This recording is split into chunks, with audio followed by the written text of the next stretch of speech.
Good morning.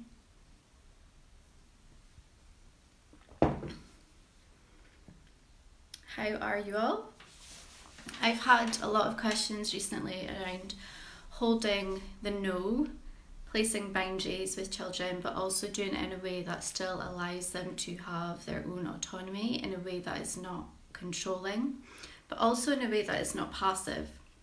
And I find my clients often will struggle with being in this in-between space and staying in this in-between space in like the grey area, if you like, because we're so used to black and white thinking, and the mind only knows polarity, not presence. So the mind will go into, okay, well, if I say no to this, then it must be that I'm controlling my child, and that means that they are not free in the choices that they make. And then we can go from that space into, well, if I do not place these boundaries, then it means that I'm just letting them run around feral and do whatever they like. So it's staying in the space in the middle where they are safe and we are still implementing boundaries. But the thing with children is they only operate from a space of energy. So if you are wobbly at all in your boundary, if you feel like, okay, this is something that needs to have a boundary in place, and if you feel in your body at all wobbly in that, then they will pick up on that and they will feel that. And that is where they then start to feel unsafe, because you are not grounded in your own body. And when they then start to feel unsafe in their bodies, they're like, oh, okay, I don't know what to do here. And that can then present behaviour such as them possibly feeling overwhelmed, or shouting back no at you, or just point blank refusing, etc., etc., or kind of like diverting into a different way, maybe like moving into more of like a debate about it. And that's okay. It's okay to have a conversation about things as well, and it's okay for them to negotiate at times. But if it's something that you feel like that, no, this really needs to have that firm boundary in place because it's a safety measure, etc., then it's really important to feel like you can hold that space within your own body. So if you just all just take a breath to start, so breathe in through your nose. And just hold it for a second and sigh it out. And then you just find a little dip on the out breath just before the in breath. And that is your center. So this is the space you can come back to over and over and over and over and over again throughout the day. There's other little things you can do as well during the day just to come back into grounding. For example, if I boil the kettle, then sometimes I will literally just stick my head over the steam, and the steam will just like allow you to feel that calm peace for just a moment. It's just like that breather. Just come back into center. There's loads of other ways that you can just ground into this space. But the thing that I find a lot of people are asking about and struggling with is holding the boundary. And if you come at a child with any kind of wobbly energy in that you're trying to place a boundary in and you're like, okay, well, I think this might be a good idea, or actually, I think we should do this, then they're going to feel that you're slightly off and that you're not centered and that you're wobbling in that space, and that actually you don't know if that is actually something that you can implement or not. So for them, that just doesn't feel safe. And that's where we get the crossover with them then into us feeling like they are always having meltdowns, or us feeling like they have to be in control all the time. And we can give them their own control, and they have to feel that as well. They have to feel like they have some kind of control in their life, because if we are always asserting the control, then we're just placing ourselves above them, and what we're looking to do here is meet them rather than becoming below them or above them. We're looking to meet them. So if we are always placing in control, then they are feeling like they are below us, and so they're going to fight back. and they're not going to want to do what we ask, and they're not going to want to cooperate, and then it's just one big mess ball, and then we feel overwhelmed and we feel like we can't do anything right. And it's like, I'm trying to do this and I'm trying to do that, I'm trying to implement all these practices, but it just still feels like it's not working. And that's often the reason why, because the mind only ever knows polarity thinking. So where the soul comes in, and that's where children live and breathe from. So when you're born as a tiny baby and you come into the world, it's just pure soul, it's just a pure light. That's why all the adults in the room start crying, because it's like that soul to soul recognition. So they haven't had, their brain hasn't had any kind of personality or conditioning or expectations or anything about societal belief systems ingrained into them yet. So they're just like this pure being. It's just this pure light, this pure oneness. And so to reach them on that same level and to nurture them from that space, we need to also go there within our own bodies. So if we're all up here in our minds thinking of what to do, and instead we come back into the moment, into presence, then we can meet them in that space. So if you've got any questions, then please post in the comments and I will happily go through them with you. But this is the main thing to move into if you're struggling with implementing boundaries. And from a child's space, if they feel safe in that you are saying, okay, this isn't safe, or I don't want you to do that, or even just saying no thank you, you have to stay really firm in that space. And again, this isn't coming from a space of anger or shaming them. This is coming from a space of holding the boundary and knowing that actually you are keeping them safe in this moment and you are owning and claiming that no. So if you're wobbling it at all, they will pick it up and feel it and not feel safe. So it's just also like looking at it from a different perspective.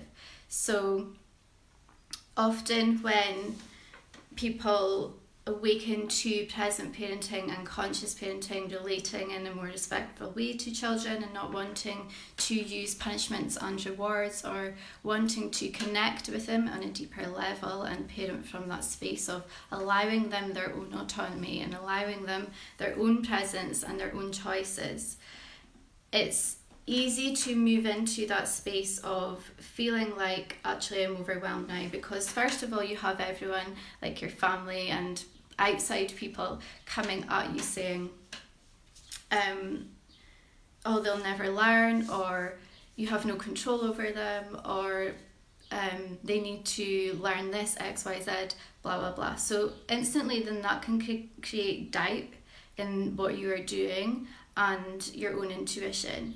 And so when we are brought up, we are taught to not trust our own intuition and go against it almost all of the time in every single situation in society. We are taught to go against our own intuition and our own inner knowing. And that's why we then start to identify as the mind rather than the soul space. And we start to identify as the personality and the ego rather than the soul space. And the ego, personality, and all of our belief systems in our mind, I'm not saying that's bad, that's just is what that is. But relating to a child from an energetic perspective, in the way that you want to connect with them, it has to be from the soul space, because that's the only space that they operate from, because they haven't yet been programmed into believing that they are the mind. So when you get to that space in yourself, and what that feels like is just being, it's pure being. It's not like the up and down emotions. It's not like this up, down, up, down, up, down. It's not, if you do this, then I give you my love. It just is what it is in the moment. It's not, if you behave in this way, then you can have this as a reward. It's not that. It's just like, here you go, I want to give you XYZ because it's not even like a reason, you just do it There's no like making everything mean something. There's no, if you do this then I give you that, like that kind of dynamic. That's not what this is. You can do that way in certain areas, but that's not what this is. This isn't how children relate from that space. They don't relate from that space. This is just pure being. This is just peaceful. This is just in the moment and where you are and they are at. So for example, like a lot of people will ask, oh, well, what if I'm in a supermarket and they have a big meltdown? And again, like there's no set rule to what you do in that situation. All you need to do is zone in on your child and like create a little bubble with you and them in it. It's not like you have to think about what the person next to you is saying that you should be doing or not be doing. It might be that one day you drop the whole trolley and just carry your child out. There's no like set thing on what you should do or shouldn't do. It's more about you not feeling like everyone around you is looking at you and that you are bad in some way, or that your child is bad in some way, because it's just an emotion and emotions are just energy. So when you see a child having an emotion, or if you're feeling an emotion then you know it's energy, then actually it's okay to feel that emotion, because it doesn't mean that it's good or bad. And that's the part that we're taking out here, is the good bad element. So there's no emphasis on this is good and this is bad, or this means this and this means this. It is just being. And yes, it doesn't mean that you go into the permissive space of allowing people to get hurt, etc. But it does just mean that you are more aware of the situation and actually what is happening for your child in that moment, and how to support them through that, and so to support yourself through that as well. Because so often my clients will come to me and say, okay, well, I did this, and then okay, I tried this, and then they're like, well, I did both of them and either one didn't work and I just don't know what to do and I feel so overwhelmed. It's not either of those things. It's just you tuning into your own body in the moment and into your child in the moment and deciding from that space, because you already know what to do. It's just that you're doubting your own knowing. That's the whole point. So when you're simply grounded, like deeply grounded into that knowing and into your own intuition, then when you place a boundary with your child, it doesn't matter who's around or who's not around or whatever. Because our mind can often go into that thing of like, oh, what are other people thinking of me right now, or thinking of my child right now? It doesn't matter, because if you're grounded in your own guidance system, in your own internal knowing, and you move from that soul space with your child, then you're always going to be in that connective dance, moving through in that space. So then you just simply know what to do. And that's where I guide my clients into, is their own inner knowing. Because it's not a set system, it's not something that we can say, okay, well, if you do this, then you will get this outcome, because we're letting go of the outcome. We're not expecting a specific outcome. And when you let go of the outcome, what happens? You actually get the outcome you want, because it's the paradox. That's the way the universe works. This is the quantum science behind it. Is that when you actually let go of the outcome that you want your child to do, and you ask them something really specific, and you actually have no preference whether they do that thing or not,